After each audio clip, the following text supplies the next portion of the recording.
शिंदेसेनेच्या बैठकीत नेमकं काय झालं हे पाहणं महत्त्वाचं आहे। साताऱ्यामध्ये झेडपी निवडणुकांवरून आपण पाहतोय दोन्ही शिंदेसेना आणि भाजपामध्ये वाद झाला। दुय्यम वागणूक देण्यात आली। शिंदेसेनेच्या बैठकीमध्ये मंत्री आणि आमदारांनी ही भूमिका घेतलेली आहे।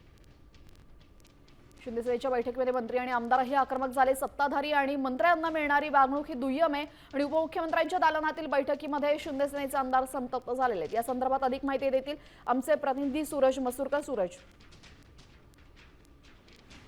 त्यांनी एसपींचे निलंबनाचे आदेश दिले आणि त्यानंतर वेगवान घडामोडी ज्या आहेत त्या सुरू झालेल्या होत्या। बावनकुळे जे आहेत ते उपमुख्यमंत्री एकनाथ शिंदे यांच्या भेटीसाठी त्यांच्या दालनामध्ये आलेला आहे। तर त्याआधी जी बैठक झाली होती सर्व आमदारांची व मंत्र्यांची शिवसेनेच्या, त्यात त्यांनी उघड नाराजी जी आहे ती व्यक्त करून दाखवलेली होती की तर आम्ही राजीनामा देऊ, आम्ही सर्व मंत्री आम्ही सर्व आमदार जे आहेत ते आम्ही राजीनामा देऊ अशी मागणी जी आहे ती सर्व आमदारांनी केलेली आहे की जर का ठोस कोणतीही कारवाई झाली नाही तर आम्ही सर्व आमदार जे आहोत आम्ही मंत्री जे आहोत त्यांनी नाराजी झाली। कारण वारंवार शिवसेनेला तो दुय्यम वागणूक मिळत आहे, शिवसेनेच्याच आमदारांना दुय्यम वागणूक मिळत आहे। तर रायगडमध्येही तेच झालं, साताऱ्यामध्येही तेच झालं। आता भविष्यात त्याची पुनरावृत्ती होऊ नये त्यामुळे ठोस काहीतरी भूमिका यावरती आपण मांडली पाहिजे आणि यावरती उपमुख्यमंत्री एकनाथ शिंदे देखील त्यांनी देखील खूप मोठी नाराजी जी आहे ती व्यक्त केलेली आहे। त्यामुळे आता नक्कीच शिंदेसेना आक्रमक झाल्याचं आपण पाहतोय। धन्यवाद सूरज, आपण दिलेल्या सविस्तर माहितीबद्दल।